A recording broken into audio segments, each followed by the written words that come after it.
I salute you in the name of Jesus. Nimeokoka, Yesu ni mwokozi wa maisha yangu. Leo ni Saturday. Mungu awabariki. Baba, katika jina la Yesu, nimekuja mbele yako jioni ya leo nikikushukuru kwa sababu ya wema ambao umenifikishia, umeniokoa, umeandika jina langu kwenye kitabu cha uzima. Katika huu ujumbe, Mwenyezi Mungu, na kuomba ubariki yeye ambaye ananisikiza, na katika jina la Yesu ninafunika kila mmoja ambaye ananisikia kwa damu yako Yesu Kristo. Ninafunika nchi yangu na damu yako Yesu Kristo. Mipango miovu ambayo shetani ameandalia nchi yangu ninaikataa katika jina la Yesu Kristo. Na ninakataa vita. Wakati huu wa kampeni, Mwenyezi Mungu, nakataa vifo, nakataa mambo maovu ambayo shetani ameandalia nchi yangu. Na ikataa sehemu yote ya Kenya kuwa na vita katika jina la Yesu Kristo. Baba, pokea sifa, pokea utukufu, nitumie nena kupitia ulimi wangu, ujumbe niupitishe. Na Baba, nikimaliza nitakushukuru, na nikianza na kushukuru. Bariki mwenye kunisikiza, na ni katika jina la Yesu nimeomba na kuamini. My brother, my sister, nimeokoka. Yesu ni Bwana. Amenidumisha na ninamfurahia kwa sababu ya kuandika jina langu kwenye kitabu cha uzima. Again and again, ninapenda huyu mwana wa Mungu ambaye ameniokoa, ambaye ameniwezesha kufika siku ya leo nikiwa uhai. Maana ni wengi wanataka kuziona hizi siku na hawazioni. Wale apostle ama ambao wa Yesu Kristo walioasha walikuwa natamani sana kuona wakati huu wa Roho Mtakatifu. Maana wao walihubiri na wakaasha na wakasema siku zinakuja ambazo Yesu Kristo atakuwa anatenda hii na hii. Ijapokuwa kunaonekana kama kumepunguka jambo fulani katika wokovu, Kristo angali anaongoza. Kristo angali ameketi kwenye kiti cha kulia, upande wa kulia wa Mwenyezi Mungu, kwa sababu ya wewe na mimi. Na Kristo akiwa kama kuhani mkuu, akiwa kama wakili wangu mbele ya Mwenyezi Mungu, angali anafanya mambo makubwa, angali anaokoa, angali anatenda miujiza. Tukae katika imani. Kuna hili jambo ambalo Mwenyezi Mungu ananikumbusha na ananiambia nikuambie. Kristo ameninenea hili jambo kutoka wakati nimeweka hiyo video ingine. Hili jambo lilikuwa katika ile orodha ya mambo ambayo Mwenyezi Mungu alikuwa ameninenea nikuhusisha ama nikuelezee. Na ninataka kuongea na watu wa biashara. Wewe ambaye uko na biashara within and far, kila mahali wewe uko na wewe unajua uko na biashara. Kuna hili jambo ambalo Kristo amenifikishia na kunielezea hii. Sometimes hatuelewi. Kuna vitu ulinunua, ukaweka kwa nyumba yako, ukaweka kwa duka yako, ukaweka kama stock. Na nikisema watu wa biashara, sometimes mpaka Kristo ananionyesha, ananihuzisha mpaka mambo ambayo ama maisha ambayo tunakaa kwa manyumba zetu. Sasa ananielezea hivi. Wewe ambaye uko na biashara, ama wewe ambaye umebarikiwa na Mwenyezi Mungu, kiwango ya juu na kiwango ya chini. Kuna vitu ulinunua ya kuuza. Kuna vitu ulinunua umeziweka kwa nyumba yako, maybe wewe umebarikiwa na Mwenyezi Mungu kwa njia moja ama nyingine. Uko na nguo kama 6-5, maybe una maredio huko kwa nyumba. Kuna zile zilizeeka na vitu ya aina hiyo. Kristo ananielezea. Let me be specific kwa watu wa biashara. Maana parasenti kubwa ya wana Kenya ni watu wa biashara, na parasenti kubwa ya watu ambao ni matajiri duniani inakuaga ni biashara. Well, Kristo akanionyesha hii jambo na amezidi kunikumbusha paka ikabidi niweke hii video. Hata kama itakuwa ya dakika gapi, nitakuwa nimefurahi nikiitoa ili hili jambo liwashe kunisumbua. Ulienda ukanunua vitu kadhaa ya kuuza na ukaziweka kwa biashara yako na sikakataliwa, hasikununuliwa. Ziko hapo zaidi ya mwaka moja, zaidi ya miaka 2. Na maana ulitoa pesa zako ukaziweka katika stock, uliweka stock, alafu ikakataliwa. Mwenyezi Mungu anionyesha hili jambo. Ile vitu ambazo umeziweka katika biashara yako na haziendi, maybe umezirudukanisha ama umeziweka kwa sehemu fulani ya nyumba ama ya biashara yako, haziendi na hauzitoi. Asema hivi, mahali umeziweka zikiwa zimekaa hapo zaidi ya mwaka, hazinunuliwi na haziendi. Kuna spirit ya stagnant. Kuna spirit ya rejection. Kuna spirit ambayo inaandamana na zile vitu mahali umeziweka. Sasa akaniadvise hivi, na mpaka kwangu ndani ya nyumba. Akaniambia ile kitu unajua hautumii na haina kasi kwako. Maybe ulinunua radio ukanunua ingine ukaona uweke hiyo. Hizi vitu tutoe. Kama wewe uko na biashara na uko na mahali unauzia. Kuna vitu umeweka kwa nyumba yako ama kwa biashara yako zimezidi zaidi ya mwaka. Anasema ziuze, ushukue zile vitu. Usiuze kama auction. Kama kitu ulinunua shilingi 300, iweke shilingi 250 na uweke ije ya duka yako na uweke kwa bei, uandike mpaka bei. Siju kama kitu ulinunua tuseme kama 5,000, uiuze 2,000. Yule ambaye atakuwa anapita, maana tunajua kiwango ya vitu ambavyo vinauzwa na tunajua. Sasa mtu ataiangalia aone vile inauzwa na inakaa ni kama mpya ama inakaa haijatumika lakini inakaa ina vumbi ama ina mzee. Inauzwa kwa bei mzuri. Mwenyezi Mungu akanielezea katika biashara zetu, Shetani amepata nafasi ya zile vitu ambazo tumeweka kwa mabiashara zetu na hatutumii maana zilikataliwa, kuinvest roho wake mchafu pale ndani. Sasa wewe unashinda unaombea biashara, unajaribu breakthrough, unajaribu yote haiziendi. Zile ambazo ni mzee, zile umeweka pale ambazo zilikataliwa, rejected one. Mwenyezi Mungu anakuomba uzitoe ije. Kama utaziuza bei rahisi ni sawa. Kuna wengine watakuwa na option ya kupatiana. Kuna wengine watakuwa na option ya kuuza kwa bei rahisi. Kuna wengine wataamua uamuzi wao wasitoe waeke kwa garbage ziende. Na maybe ni mingi. So, hili ni wazo. A part ya biashara yako kutokuwa inaendelea. Shetani anatumia hizo vitu umekataa nazo. Maana ulizinunua zikakataliwa. Unasikia vigumu kusitoa. Mwenyezi Mungu ananielezea usitoe, uuze kwa bei rahisi, ni kama auction. Na wale ambao kwa manyumba uko na maguo ambayo yamekuwa kidogo wewe umekuwa mkubwa ama umeongezeka mwili, kuna zile nguo ambazo zinakukataa na maybe ni za bei. Zitoeni, zipatianeni ama muziuze ama mpatie institution tofauti.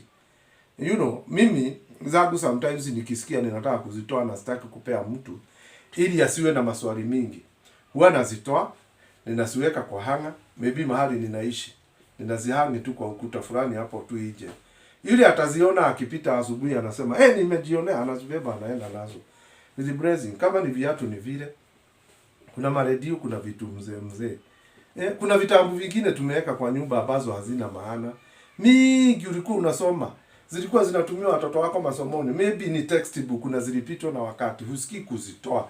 Ziko katika library yako na hasina maana, hasina usaidizi. Mwenyezi Mungu anasema tusitoe.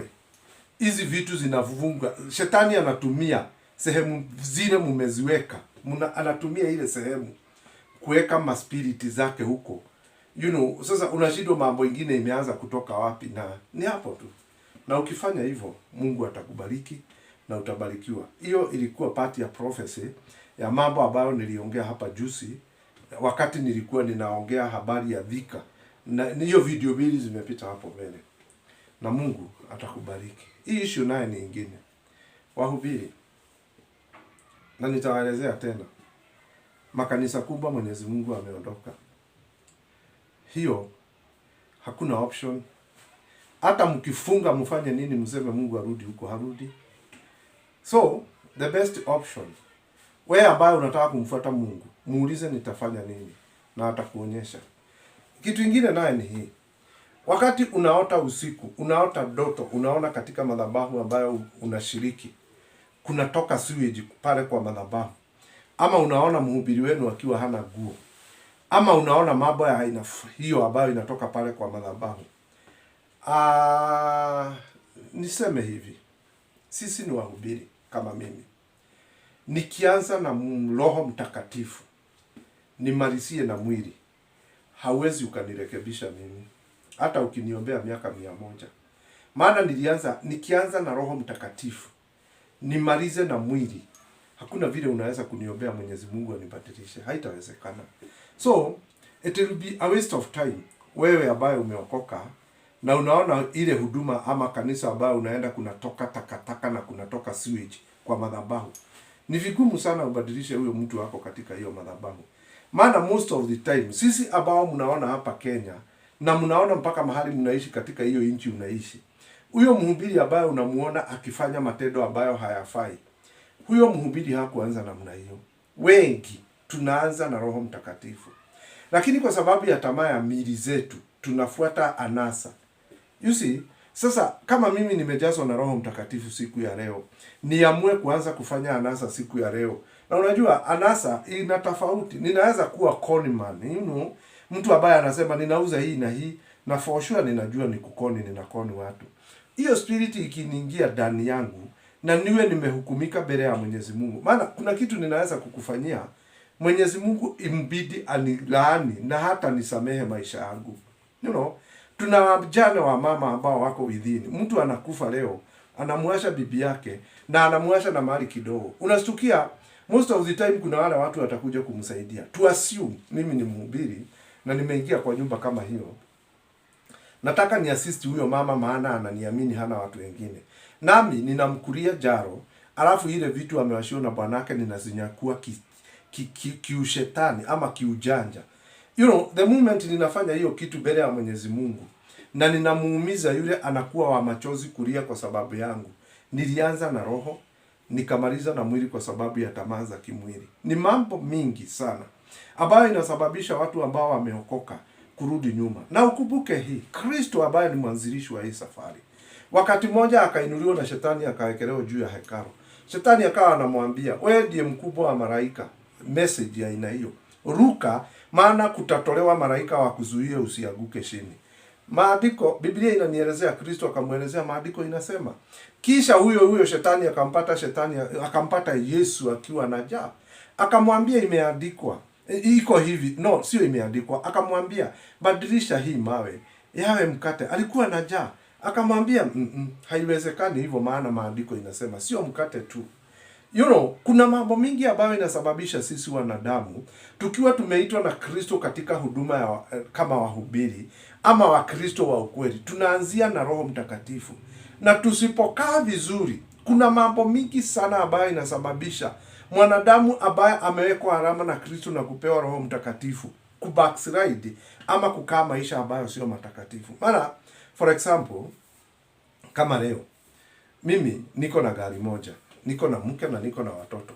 Tuasimu tu, niseme tu, nikutane na mtu aniambie, pastor, nimebarikiwa na Mungu, ningelipenda nikununulie gari ingine ya bei ya kiasi kushinda hii. Ujue, ukikuja kama mbegu uilete kwangu, maybe nitaitikia ama nikubali, nikatae, kulingana na vile tumekaa na Mwenyezi Mungu.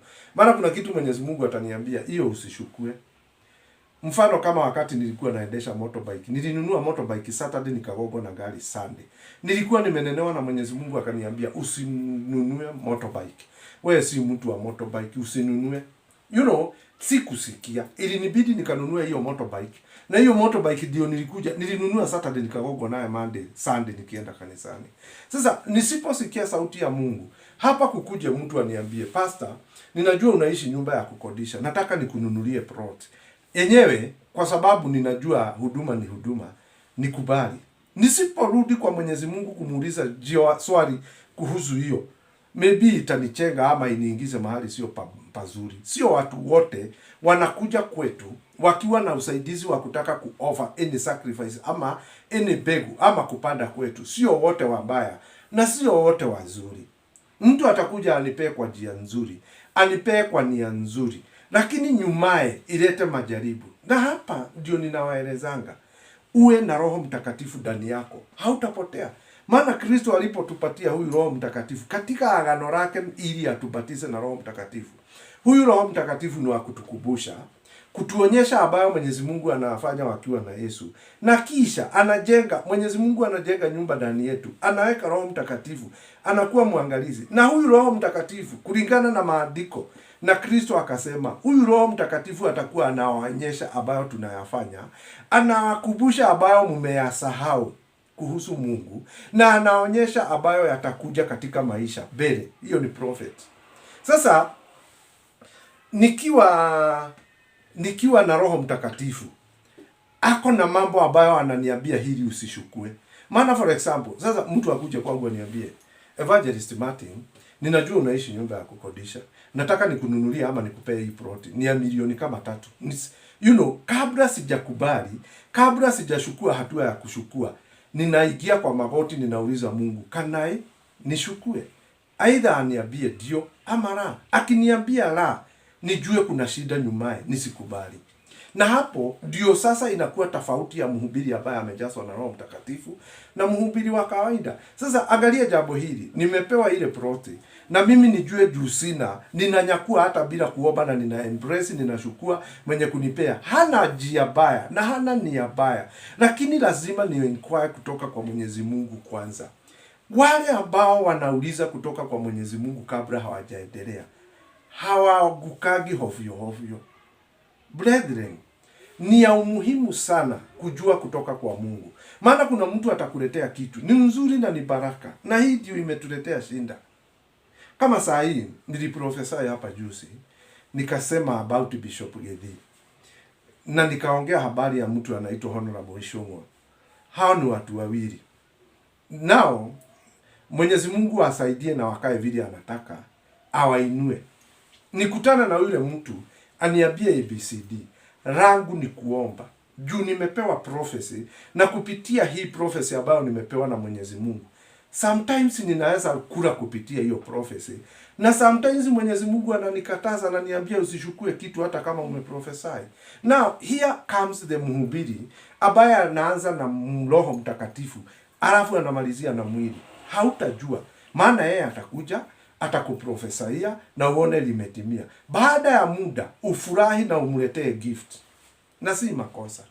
Lakini mimi nina jukumu kabla ile gift sijaishukua, nirudi kwa magoti niulize Mwenyezi Mungu, inafaa? Akiniambia no, let it be so. Tusiwe kama Nyonde. Sisi tumeokoka, sisi ambao ni wahuduma, kila chochote kinakuja tunakubali, sio kila kitu inakuja tunashukua. Unafaa uingie kwa magoti Mwenyezi Mungu akuambie. Ni nani anasema ninaweza dharau kupewa milioni 1 na mtu? Si ninapenda, huu ni mwili na unapenda pesa. Ni nani unafikiri ninaweza kataa kuendeza V8? Siwezi kataa. Lakini kwa sababu ya wokovu na Kristo aliye ndani yangu, ninakuwa na mipaka. Na sana na wewe ambaye umeokoka, sio kila kitu ambayo unaletewa iwe ni mzuri. Sasa angalia hili. Kuna mtu atatoka nchi ya Kenya, aende sehemu kama Dubai, ama aende sehemu kama India, aende kama Australia, aende hizo nchi za mbali. Lakini for sure maishani mwake Mwenyezi Mungu hakuwa amembariki atoke Kenya. Sasa angalia, umeshukua jukumu, passport umeipata, kila kitu uko naye, umeitwa tu na umekubali kwenda bila kuomba. Sasa unaenda katika ile nchi, na katika maisha yako Mwenyezi Mungu hakuwa ameamua wewe utaenda hiyo nchi. Sasa angalia, the moment unapata breakthrough ya kitu fulani, kabla hujaishukua omba. Kabla hujaishukua omba. Maana sio kote unaruhusiwa kwenda wewe kuwa duniani. Kuna mtu ambaye amebarikiwa na Mwenyezi Mungu na anasema wewe usitoke Kenya. Kama mimi sasa, Kristo alianza kunielezea nikiwa miaka 20 usiende Amerika. Na for sure support kubwa ambayo ninapata katika hii platform inatoka from those people who are outside the Kenya, na sehemu ambayo wako nchini Kenya ambao at least wanaelewa ABCD, ambao wananelewa na Mungu. Sasa niseme hii, kwa kupenda kwangu nione sasa imezidi, na nimeitwa Amerika na nimekatazwa zaidi ya mara 20 mara 40 katika maisha yangu, alafu nikubali kuingia ndege. Sasa nikikuja huku nikipata shida, wewe utakuwa unauliza ni nini inaendelea? Kwani Mungu wa Kenya sio Mungu wa Amerika? Ina viwango. Kuna mtu ambaye hajaruhusiwa na Mwenyezi Mungu kwenda nje. Kuna mtu ambaye hajaruhusiwa na Mwenyezi Mungu asitoke Nairobi. Na sasa usipoelewa, ufuate kulingana na mafikirio yako, hata sisi wahubiri, kuna sehemu Mwenyezi Mungu nitajaribu kupanda kanisa ama nijaribu kukaa, niambia pana, hapa si kwako, mtoka uende mahali fulani, na hapo ndio ninakubariki. Tuelewe watu wetu, na hii inakuja kiwango kutoka wale wameokoka na wale ambao wanahudumu, yule ambaye anataka kujijua, na inahusisha mpaka nyinyi ambao hawajaokoka. Maana tuseme kwa mfano Mwenyezi Mungu, wewe hujaokoka lakini uko na biashara nzuri, na hii biashara yako umebarikiwa na Mwenyezi Mungu, maybe uwe umeiweka dhika. Hata kama haujaokoka, haisemi useme ufanye tu mabovu. Tukifika kwa biashara ni kwa watu wote. Kuna mahali wewe hufai kuwa, na wewe unajifanya unataka kukaa hapo. Haitawezekana. So naongelesha wale wameokoka, na ninaongea kwa wale ambao hawajaokoka katika area ya biashara, katika area ya maisha ambayo tunaishi. Sio kwa sababu unaomba Mwenyezi Mungu akupatie bwana dark, tall and handsome, unafikiri kila dark, tall and handsome ikikuja kwako ni mzuri. Sio yote dark, tall and handsome nzuri kwako. Itakuja ingine shorter and handsome itakuja. So ile kitu ninasema hapa ni hii: tuwe na mwongozo wa Mwenyezi Mungu katika maisha yetu. Hata kama hujaokoka, omba advice kutoka kwa Mwenyezi Mungu. Na for sure Mwenyezi Mungu hana wivu. Atakupatia kibali na atakuonyesha njia, na kisha usipotii na kukaa maisha matakatifu, hii uzuri anakutendea ukiwa haujaokoka, ukiwa haumjui. Atakuuliza swali tukifika. Akuulize, wewe nilikutendea hii na hii, in return ulinipea nini? Hiyo inakuwa kwa watu. Tukifika katika maisha na biashara na utajiri, Mwenyezi Mungu anaweka sisi zote kwa kiwango moja, nimewabariki. Na wale ambao wamelaniwa anasema nimewalani, ila tu hakuambii ni wewe ama huyu. Sasa wewe ni jukumu lako, hata kabla hujafanya biashara yote, inquire from God and God will guide you. Na hii ninaongea at a standard ya watu kuhusu utajiri. Nimetoka kwa wahubiri, maana na nikawaelezea, ukisikia dhamira yako inakataa kitu fulani, washa kuiforce, utalia. Ukisikia tu dhamira yako inakwambia usipitie huu mlango, usipite. Na sometimes tunakataa kufuata dhamira na tunaanza kumlaumu Mwenyezi Mungu, tukiuliza kwa nini Mungu ulisababisha hii mambo yote inifikie? Alikunenea katika dhamira yako, lakini hukusikia. Nikisema habari ya watumishi, honestly speaking, kama kuna mahali watu wanapotelea na wanaregret maisha yao yote, ni hao makanisa ambayo unaona. 90% ya wazee ambao hawaendi kanisani wamekatalia kwa manyumba, wamekuwa afflicted katika kanisa fulani ama mhuduma fulani. 90% ya watu ambao hawataki kusikia neno la Mungu. So na nyinyi ambao mnakuwa afflicting, mnakuwa wa kuafflict wengine, mjue Biblia inasema namna hii: yule mmoja ambaye atasababisha huyu mmoja ambaye amejua njia kuikosea, ama unamuelekeza kwa njia ambayo haifai, unamsababisha asiende. Wewe ambaye umesababisha hilo jambo, heri hungezaliwa. Maana wewe ndio unaelezewa ufungwe shingo kwa shingo, mara kwa shingo, utupwe katika the inner ocean ndani, kama Pacific ndani. Na wewe nakuelezea namna hiyo. Hebu nilete jambo lingine hili. Kristo akaelezea wanafunzi waende wakahubiri. Na akaelezea mahali mtaenda mkubalike, muabariki na mkule ile kitu mtapewa. Mahali mtaenda mkataliwe, wakati wa kutoka mpigishe miguu yenu chini, hiyo vumbi yao ibaki kule. Sasa nataka tukuje at a point of interest hapa. Maana siku hizi hatukataliwi tukihubiri Injili. Act ya mhubiri kupigisha miguu yake chini kwako inakuwaga ni gani? Tushunge sana. Maana sometimes tunaona kama maneno ambayo Mkristo aliyanena akitoka hapa duniani ama wakati alikuwa anahubiri ni kama haina nguvu. Na ujue hiyo act ya mhubiri ama mtu wa Mungu kupigisha miguu chini ina maana sana. Sasa sikia hii. Msipende kukibiria mambo tunaitanga ya kiroho. Ati hapa kuna mhubiri amefungua kanisa, anajazwa na Roho Mtakatifu, ananena maneno mpaka yanatokea, ana wafuasi, na sisi sote tunakibia bila information. Sometimes kabla hujaenda, uliza Mwenyezi Mungu, can I join? Maana wengi ninawauliza, uliomba ili ujiunge na hii ministry? Anakwambia hapana. Uliomba. Kuna wengine walinenewa na Mwenyezi Mungu siku ya kwanza hata kabla hawajaingia kwa hiyo huduma. Kuna kama huyu alinipigia simu juzi akaniambia, mimi niliingia kwa hiyo kanisa, Na wakati tu niliingia tu kwa mlango, siku ya kwanza ili niamue nitaenda kesho. Well, sikia kama huyo. Tukaongea na mtu hapa juzi. Ako kwa kanisa fulani hapa kwetu kama sijui ni miaka 5 ama ni 8 sijui. Ananiambia siku ya kwanza aliamua atajoin hiyo kanisa kama kesho. Ilikuwa ni Saturday. Akaamua kuanzia kesho nitahama kanisa ile ninaenda niende hii. Alikuwa kanisa wa PCA sehemu fulani, sijui alitoka Ushago akakuja Nairobi. Siku ile aliamua atajoin hiyo kanisa, aliota usiku. Aliota doto usiku huo. Akaona katika mlango katika hiyo kanisa anaenda kuingia kukiwa na maji ya sewage na takataka. Ilikuwa maji chafu na ilikuwa imewekwa imekaa pale kwa mlango. Hakuna mahali unaweza rukia ili uingie. Lazima ukanyange hayo maji. Na akasema ni shetani amane. Hiyo doto imetoka kwa shetani. Sio Mungu ananena. Huyo akaingia katika hiyo kanisa. Down the line, baada ya miaka kama miaka sijui ni ngapi. Sijui ni 5 ama ni ngapi sijui. Sina hakika. Lakini wakati aliamua kuingia hiyo kanisa, aliota usiku. Si anaamua kesho ndio nitatoka kwetu sasa ni join hii. Akaona kwa mlango kukiwa kumejaa maji sewage. Inakaa sewage. Tunaitanga Maria kwa Kikuyu. Maji chafu. Iko na takataka. Hakuna mahali ungeliruka uingie. Ilikuwa imefunika kwa mlango vizuri chini lazima ukanyage. Ilimbidi akanyage na akaingia. Baada ya muda mrefu akawa ananiambia, sasa ninaota sasa hii. Nimeota sijui siku gani.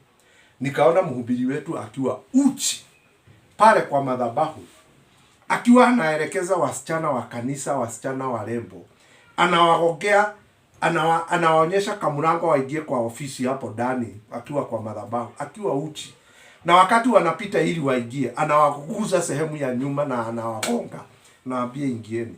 Sasa huyu mwenye kuona hii maono ambayo aliyaona tangu mwanzo, akawa anaona wanawake wa mama warembo wasichana kama 20 wameelekezwa na mhubiri wao huko ndani wakigogwa nyuma. Na mhubiri yako uchi. Sasa ona, Mwenyezi Mungu alinenea huyu mama, nafikiri ni mama, kabla hata hajaingia kwa hiyo ministry. Akaelezewa hiyo, angali take precaution, hangeingia. Sasa waste a lot of time, waste a lot of years, amekuwa katika huduma ambayo anawekelewa mauchafu ndani yake. Sasa akawa ananiambia paka kwa kwaya ninasikiaga kuna mtu wa fulani anakuaga urafiki na fulani, mtu fulani anakuaga urafiki na fulani. Take precautions za Mwenyezi Mungu kabla hujaingia. Hili jambo haligelikupata. Sasa anajaribu kulia, ananiambia ninapenda huyo mhubiri maana ni mtakatifu. Sitaki kutoka kwake. Akiliangalia na jicho la ndani, alinenewa na Mungu siku ya kwanza. Hakusikia.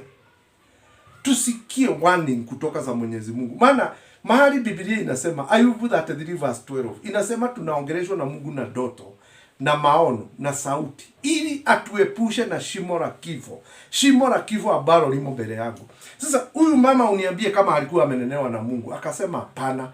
Na alipoenda kuomba mashauri kutoka kwa mhubiri mmoja ambaye ni junior wa hii ministry alikuwa anaenda kuingia. Ule mhubiri akamwambia huyo ni shetani anakunenea maana hataki ubarikiwe. Sasa Biblia inasema usisababishe Roho Mtakatifu wa Mwenyezi Mungu akashifiwe na watu maana hutasamehewa. Wewe umeota na umeona na ndoto na ukaona ni maji chafu unaenda kuingia. Down the line sijui ni miaka 5 ama ni 10 sijui ni ngapi amekaa. Ndio ameona uzito na akawa anaelezewa Mwenyezi Mungu. Nilikwambia from the word go. Kama tunafuata na niwaelezee watu wetu. Kusikia sauti ya Mwenyezi Mungu ambaye anatunenea. Tukiwa tumeokoka, tukiwa hatujaokoka. Mambo mengine hatungekuwa naye. Angalia hili. Tumechagua na Kenya. Na juzi wakati uchaguzi. Kukaa ni kama watu nisiongee hili jambo la uchaguzi. Hiyo sitaki kunena. Washa nikuja mambo ambayo anakuja na maisha ambayo tunaishi na wokovu. Ukinenewa na Mungu, tii sauti hiyo unaisikia. Na usiputilie bali ama uashirie tu ndoto ambayo unaota na inakusubua. Usiliashirie tu. Maana Mwenyezi Mungu huwa anasema ananena. na ananena tena na tena, ni vile watu hawasikii. Mwenyezi Mungu anajaribu kuita kila duniani mwanadamu yoyote. Kila mwanadamu yoyote anaitwa na Mwenyezi Mungu mbele. Hakuna jambo ambalo linakuja katika maisha yako linakujaga tu kabla Mwenyezi Mungu hajakupatia hint. Sisi ndiye hatusikii. Brethren, na ninawaelezea namna hii. Fungua masikio yako vizuri. Ukinenewa na Mungu tii. Ukionenewa, ukisikia dhamira yako inakataa kitu fulani, usipite hiyo laini. Na ninaongea more so about these ministries au makanisa ambazo tuko nazo. Niliwaambia Mwenyezi Mungu ata-expose wahubiri wengi. Hata mimi nikiwa sikai vizuri nitakuwa exposed. Sikudanganyi. Kama kuna mambo ambayo ninafanyanga hapa chini na hamjui, gojeeni tu. Mwenyezi Mungu atani-expose. Hakuna jiwe ambalo litakuwa juu ya lingine. Lazima. Na yale mambo yote unayatenda hapa duniani, ukifikiri unayaficha, Mwenyezi Mungu huwa anaona katika siri. Na siku moja anakuja kukuaibisha. Sikia hii. Kuna mhubiri amenisubua muda hapa. Sijui aliingiaje akawa laini yangu. Nikawa simuelewi. Mwenyezi Mungu lazima akuonyeshe ukweli wa mambo. Huyu jamaa si straightforward. Tulienda tu mahali harambee.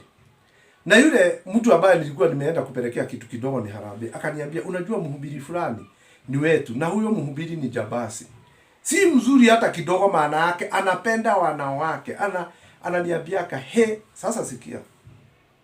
Mimi niwe na kazini wangu kama saa hii hatuelewani na watu hatuigiani sana.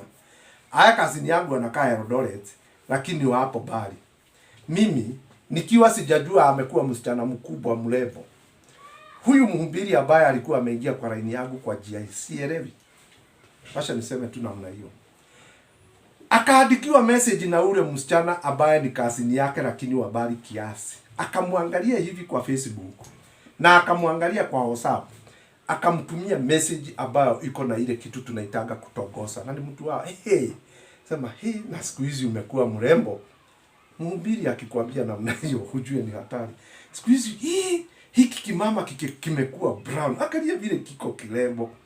Na huyo mhubiri ambaye ninasema habari yake, kilomita kama 25 ama 20 kutoka mahali niko, hapo na kanisa kubwa sana. Sasa nikapatana na yule mtu ambaye huyu msichana alikuwa anaandikiwa message na huyu mhubiri. Nikapatana na brother ya huyu cousin. Akaniambia huyo, si mimi ni pastor, na huyo si ni wetu. Siwezi nikamwasha wakiwa wamekaa pamoja na bibi yangu. Nikamuuliza kwa nini? Si ni wetu brother. Hata siwezi nikamuita harambee kama hii akuje. Nikamuuliza na vile anapewa heshima na vile hako ni bishop wako na kanisa kubwa. Akaniambia hiyo ni fees. Nilimwasha na bibi yangu dakika 5 tu. Alimuelezea mambo mengine. Paka bibi yangu akaniuliza, na huyu mtu wenu unajua ameniambia ABCDZ. Na ni bishop wako na kanisa kubwa anaheshimika. Mahali niko nikielekea hivi, nikielekea kama naelekea Ruai, naenda hiyo njia. Ni mtu wako na kanisa kubwa sana na ni bishop, lakini ni useless takataka. Ninaita takataka. Maana kama unaandikia mtu unamuona tu kwa Facebook amekuandikia, Bwana asifiwe, nimeona mahubiri yako. Sasa unageuza ile mahubiri ulikuwa umehubiri kwa online, unaigiza papo personal, na huyu ni kazini yako. Mpaka kazini akamwambia, tukutane, akampima. Si nataka akuje waonane.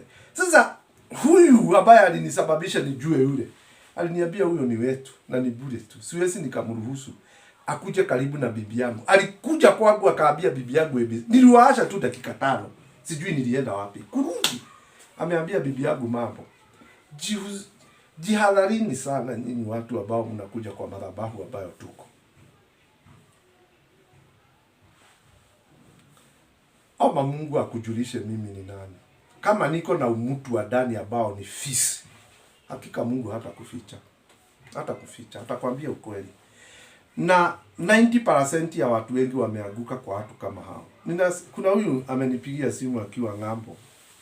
Niambia mimi niliombwa pesa na mhubiri fulani akaniambia ABCD. Na akaniambia ni school fees anataka. Enyewe na akanipea mpaka namba ya shule na nikalipa pesa kwa akaunti shuleni.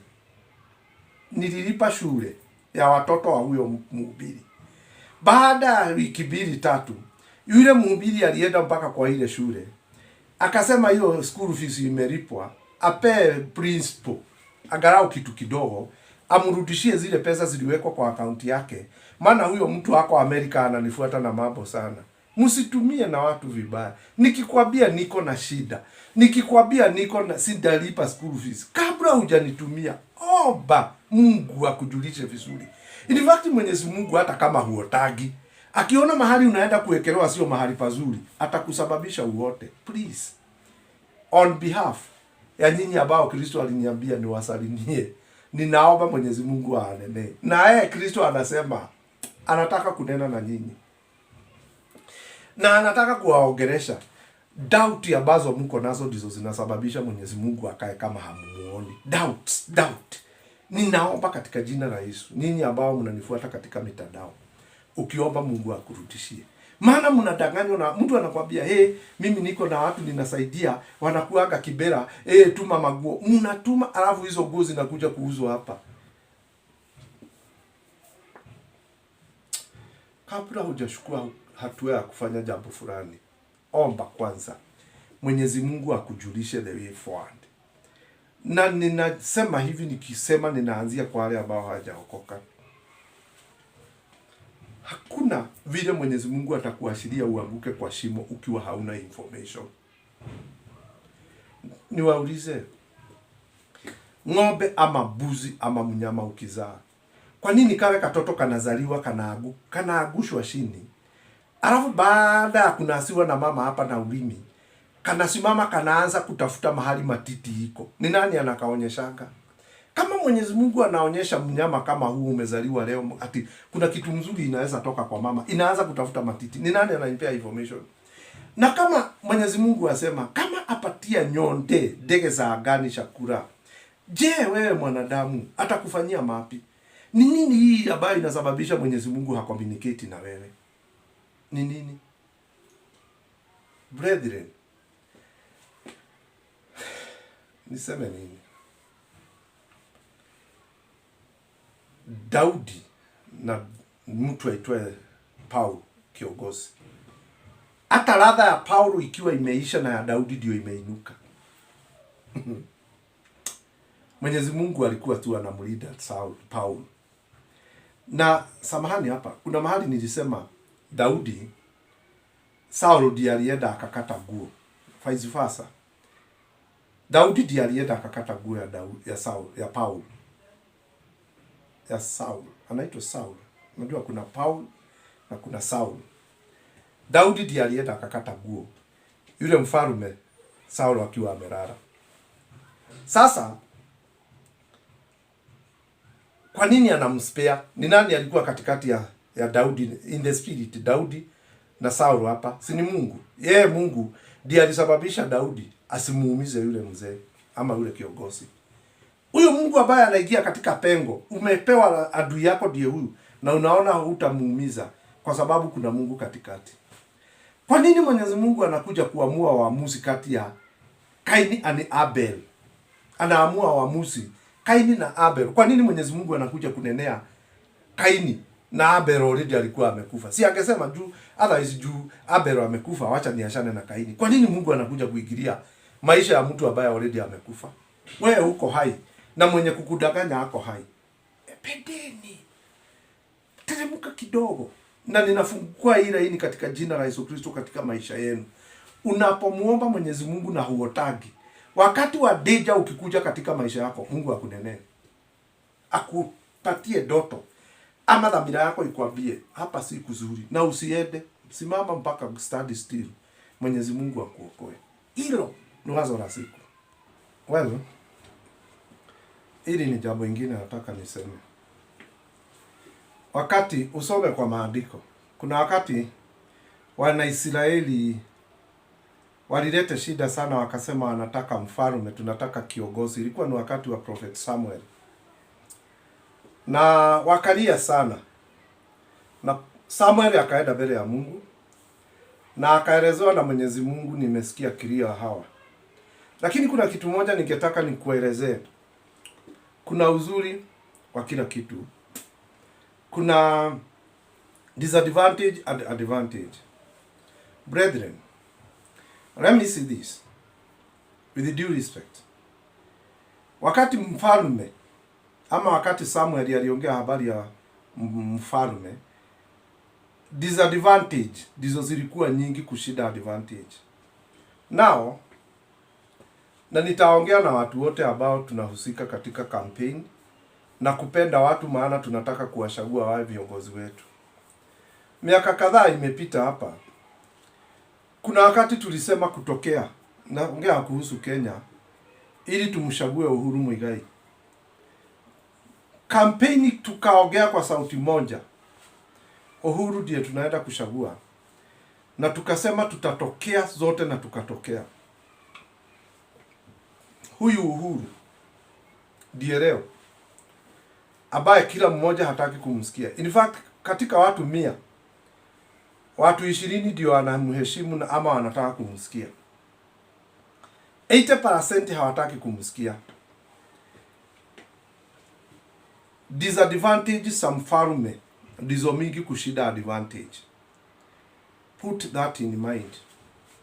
Wakati mnafanya campaign na wakati mnaaguka na mnaenda na upepo, mjue disadvantage za mfalme ni mingi kushinda advantage mbele ya Mwenyezi Mungu.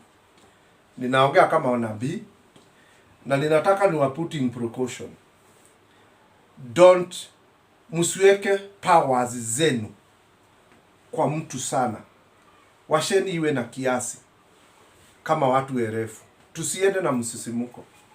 Tulikuwa na Uhuru hapa juzi, na in fact kama kulikuwa kuna mtu alikuwa amebaki kwa nyumba ni mtoto. Zote tulitokea na tukamchagua. Leo hii wale the power tulitumia kumpenda huyu mzee na kuwa nyuma yake imegeuka. Now 20% ndio wanasikia na 80% hawamtaki. Tuko na watu ambao wako within us ambao tunataka kuwapatia viti kuanzia president mwaka ujao. Tusiende na misisimuko. Baada ya miaka 5, miaka 6, huyo ambaye unaona ni mzuri itakuwa tu ni disadvantage za mfalme kama vile maandiko inasema. So put in mind, hata kama mnapenda kitu hii, hata kama mnapenda huyu, hata kama mnaenda hii laini, kueni na kiwango. Niongee hii kwa wale ambao wameoa na wale ambao wameolewa, kwa wale ambao ni wazee kama mimi. Yule msichana ambaye ulikuwa unampenda sana, ulikuwa unamuona mpaka mwili yote unasikia msisimuko, ulimuoa. Na kama ulimuoa wewe kati ya mmoja kati ya 100 wale ambao walioa yule, ulikuwa unamuona unalia, kama uko na yeye kwa nyumba, mko aje? Do you know what I am trying to bring here? 90%, 80% ya watu ambao walikuwa analia wakisikia tutokee dhuraku, ndio leo hata hawanasema sitatoka kwa blanketi. Makosa si ya president, makosa ni ya process hiyo. Disadvantage za mfalme ni mingi kushinda advantage. So the moment mnashukua jukumu na mnasema tunaenda dhuraku mpaka wengine wanakufa, ujue kutakuja wakati wa ile radha kuisha na yule mtu atakuwako na mtamdharau. So twendeni pole pole. Wise person haonyeshi mambo yote. Kuna ile kadi unaficha, unasema tu sitaki mambo mingi, maana disadvantage za mfalme ni mingi kushinda advantage. Mwende in that. Amerika wameshagua Trump, ikawa ni kumchagua, na ni hawa tu wamemtoa, na prophecy ikatoka, huyo ndio jamaa ambaye anafanya kazi ambayo Mwenyezi Mungu anataka. Siongei kuhusu Amerika sana. Obama akakuja, watu wote wakasema ni yeye. Afrika wote wakasema ni Obama. Je, wakati wa kutoka imekuwa nini? Hata hapa kwetu tuna Ruto, tuna Raila na wengine ambao watajitokeza. Wewe ambaye unasimama nyuma ya mtu ambaye unampenda, ujue kuna disadvantage na advantage za mfalme. Na disadvantage kulingana na Samuel ndizo mingi, kulingana na Mungu kupitia Samuel ndizo mingi, na sitakuja tu. huyu ambaye tunampenda, huyu ambaye tunasimama na yeye miaka 6 hapa, mtakuwa mnasema kitu kingine. Na sio kwamba ni mbaya. Kuna yule atakuja na amepewa kiti na president na Mungu, lazima aishukue. Lakini wakati wa kwenda kutoka, hamtakuwa mnamtaka. It is goes like that everywhere. Na haitabadilika. Maana according to God through prophet Samuel, disadvantage za mfalme ndizo mingi. Kwa hivyo kama mfalme ako na advantage, tukisema 1 out of 10, disadvantages zinakuaga 8, advantages zinakuaga 2. Na tutakuja kuona wakati inaisha miaka 8 tukienda miaka 10. Put that in mind. Don't waste your time nagging ama ukifanya mambo makubwa ama ukiongea mambo mingi. Tugojee twende kwa vote, tuweke huyo. Wakati wake wa Mwenyezi Mungu ukiisha, anamuondoa. In fact hata kama hawafanyi kampeni, kuna yule amewekwa na Mungu. Hata mkifanya nini, hamwezi. Na nikwambie hivi, bladhagu. Maana nilisema wewe ndio unasimamia kabila, umepewa uongozi katika Ukikuyuni ama Central Mount Kenya. Penda kuvaa. My brother, Mr. Ishongwa, Honorable, penda kuvaa bulletproof. Either ununue saa, ama ununue belt, ama uapply moja. Penda kuvaa bulletproof. Na hii ina apply kwa viongozi wengi. Hatutaki mambo ingine inatokea hapa tunasema hata kuna president mmoja wa Amerika aliketi nyuma ya gari yake akiwa open kwa square fulani. Alikuwa ameelezewa na bibi yake asubuhi. Hii ni kitu iko mitandaoni. Mr. President, my husband, far bulletproof. Alisema hapana, there is security enough. Paka ile gari alikuwa naenda naye ilikuwa na kioo ya bullet. Akaelezewa na bibi far bulletproof. Hakuvaa. Alipigwa risasi akiwa ameketi kiti ya nyuma ya gari. Gari hizi zinafunuliwa nje, unaenda ukisalimia watu akiwa katika square fulani. Kama yeye ni kiongozi na unajua uko upande wa upinzani, penda kuvaa bulletproof. Mimi sijui inatokaga wapi. Hata mimi sijui ni nini hiyo, lakini ninaongea perspective ya mawazo ya Mwenyezi Mungu. Penda kuvaa bulletproof. Sipendi mambo ya siasa. Lakini kwa sababu huyu jamaa ameshauriwa na Mungu, ako na juu na chini, na Mungu amride, na ninamfunika na uwezo wa jina la Yesu Kristo, namfunika na damu ya Yesu. Mbunge wa Kikuyu, ubarikiwe sana na Mwenyezi Mungu, na akulinde, akupee hekima ya kutembea kama ilivyo mapenzi ya Mwenyezi Mungu. Na kitu ingine, my brother, si makosa kuingia kwa wazee ambao ni wahubiri ambao unaona ni wazee. Ulituchallenge wakati moja tumekuja mazishi ukatuambia, hujai ona mhubiri ambaye anaingiaga kwa ofisi anasema kwanza aombe, isipokuwa huyo tulikuwa tunazika siku hiyo. Ukasema huyu tu ndiye mhubiri, anaitwa Kanja. Anakujaga kwa ofisi yangu, ananiambia kabla hatujafanya mambo mengine, washa tuombe. Wahubiri tunakuwa challenged.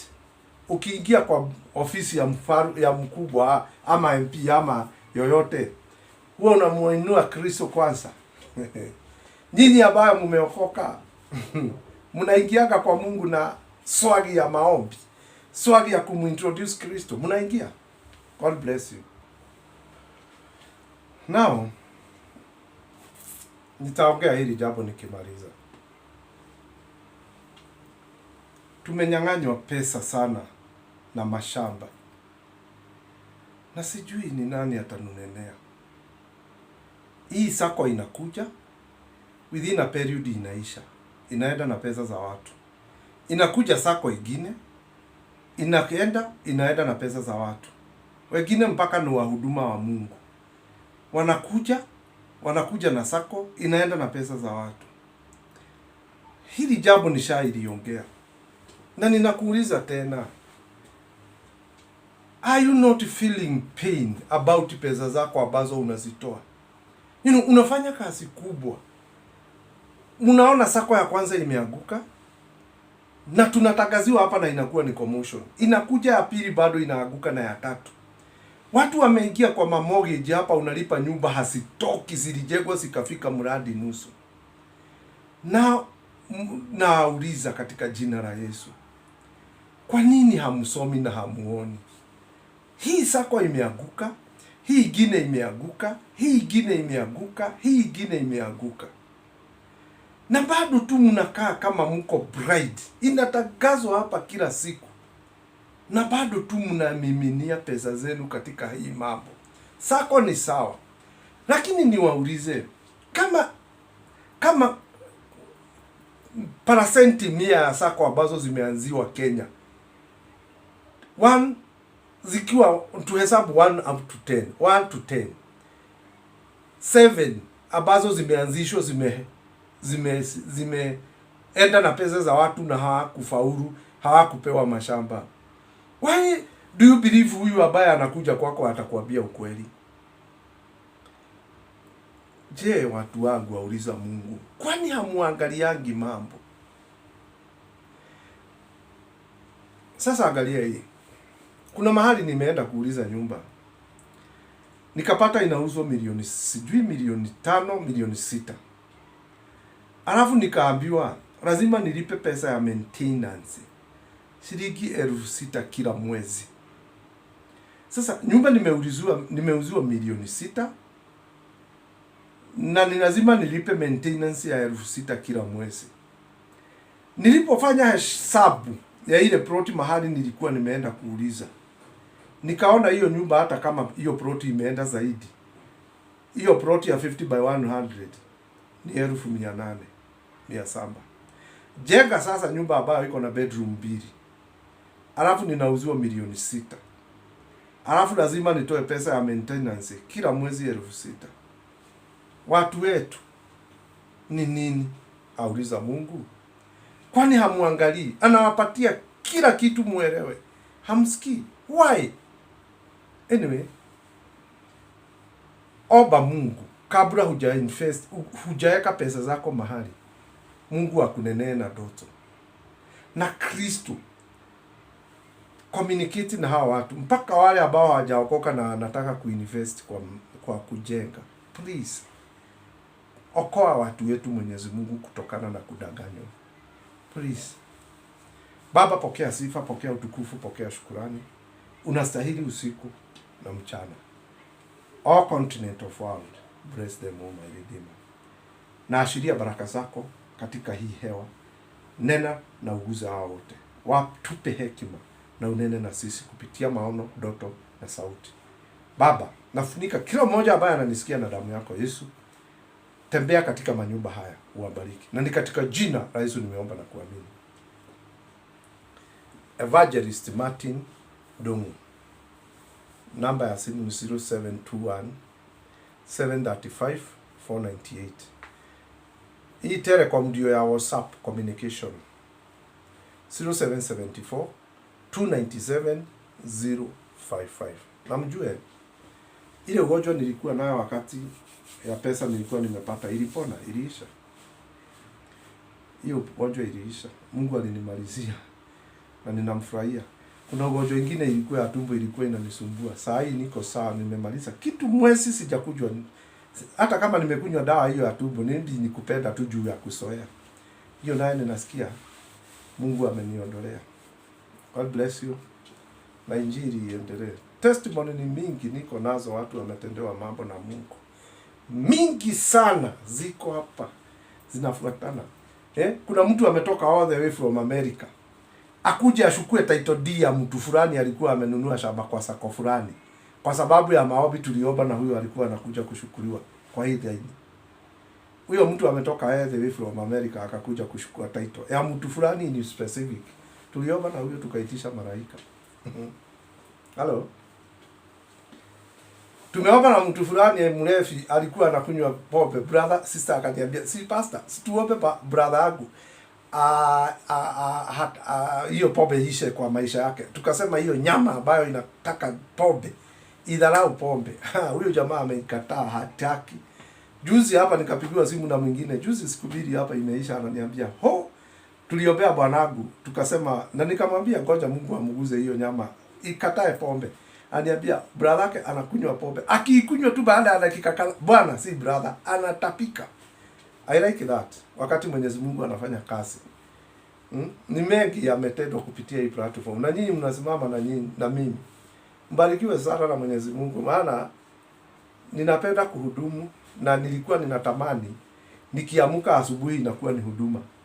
Mkipiga simu, mimi sina shida. Na ukipiga simu mara ya kwanza usikie hujanipata, piga tena. Ukisikia iko engage usiogope, piga, mimi nitakushukulia. Mimi sio huyo mhubiri wenu ambaye anakuambia lazima utume kitu ili tuombe na wewe. Sikwambii hivyo. Ni wengi sana tumeomba na wao na wamebarikiwa kupitia hii platform. Wengine na wamepata promotion na hajai nitumia hata dururu.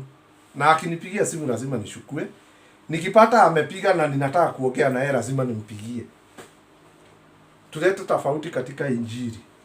Nyinyi ambao mmebarikiwa na Mungu na mnatoa mpaka fungu la 10 katika mimi, katika hii platform, katika hii huduma. Hamjaamini bure.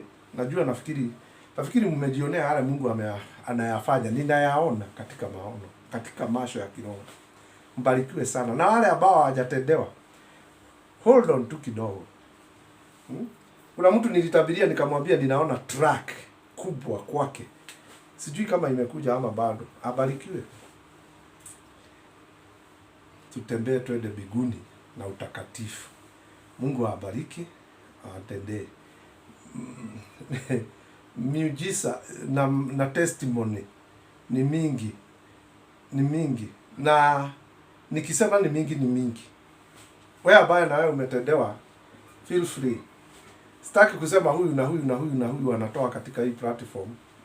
Maana saa zingine kutasikia ni mama ametoa na maybe bwana hataki. Alafu ni maybe ni bwana ametoa, bibi hataki. Sio watu wote wataamini. Lakini kwa nyinyi ambao mnataka muone, mguze kama Thomas.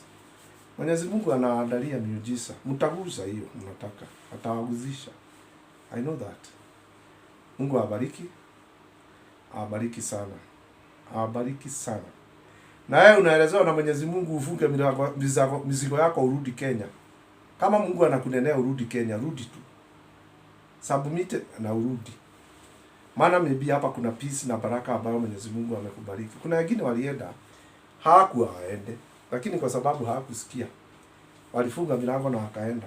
Wananenewa na Mungu, rudi kwenu. Hawasikii. Na kuna wengine wako hapa wanaelezewa tokeni muende nje. Kila mtu atii kulingana na vile anaelezewa na Mungu. Mungu awabariki. Awatendee. Na Injili iendelee. Na niseme hii, ukitaka kuniona na faith yako iwe imetosha, mimi nakatazwa na Mungu sana kukutana na watu sana. Kama faith yako inatosha, omba Mungu laini yangu na yako ipatane. Kuna mtu aliomba tukapatana na yeye town. Nikiwa nimejifuga maski ninafaa kitu kingine. Aniambia wewe, acha kunipita namna hiyo. Wewe ukitaka kuniona, omba tu na faith yako. Mungu tupatane na wewe. Nikiwa katika shughuli zangu za kawaida, tupatane. Lakini mimi sitaki kukupatia appointment maana ninakatazwa. Na usinishukue kwa ubaya ukiniomba appointment saa hii na leo na kesho kutwa uone ninakataa, si mapenzi yangu. Hata mimi ningependa niwe na kanisa. Na naweza ngana namna hiyo mara nyingi. Omba Mungu, laini yako na yangu sipatane. Wakati niko katika shughuli zangu, tunapatana na wewe na unanisimamisha. Hiyo Mwenyezi Mungu ametoa hiyo kibali. Na utabarikiwa. Ninaenda kumaliza 1 hour. Na hizi kamera zote ambazo ninazitumia, sijui nimekuja kujua Mwenyezi Mungu akitaka ujumbe uwe wa 39 minutes. Anaikatia tu hapo na ulizaga imeenda aje. Kuna hii sasa inaendaga mpaka 1 hour, inajikata. Ninashindwa inaendelea namna gani. Ingine itaenda mpaka 1.5 hour, inajikata, ninashindwa namna gani. Kuna ingine nina record inaenda 12 minutes, inajikata. Sasa unajua mimi huwa ninafurahi juu nikiwaelezea Kristo wako hapa pamoja nami. Anakuanga, si mchezo. Sasa zingine tu utaona tu anapita tu na analielezea sema hii na hii na hii na hii na hii. Kama especially hii alinielezea na ukihubiri, ukiongea salimia hawa. nilikuwa namuuliza, kweli hiyo ni hii salamu zako Kristo nizipatiana kwa watu kwa platform? Akaniambia wasalimie. Sasa la ajabu ni hii. Kwa namba mingi wamerudisha tumepokea salamu za Kristo. Naye anasema amesikia. Anasikia. Hiyo yote ambaye amerudisha message akasema nimekubali hizo salamu za Kristo. Hata yeye amesikia. Na alikubali hivyo ulisema. Alikusikia hata ukiandika, ukishukua hiyo act ya kuandika message. Alikuwa pamoja na yeye hapo. Hakusema tu ni wasalimie bure. Ilikuwa na maana. Na Mungu awabariki. Na sijasahau kuita mwito wa wahubiri ambao wako na kanisa kidogo, wanipigie simu. Kuna kitu hamjui na siwaelezei kwa runinga.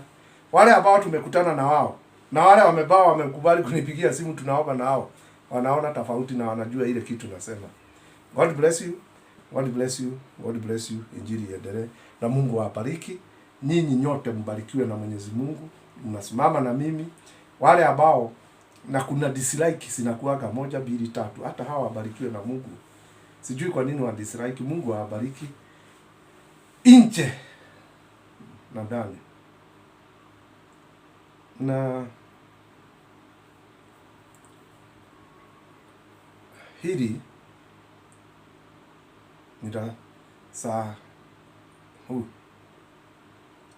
wamama ambao mko na mabwana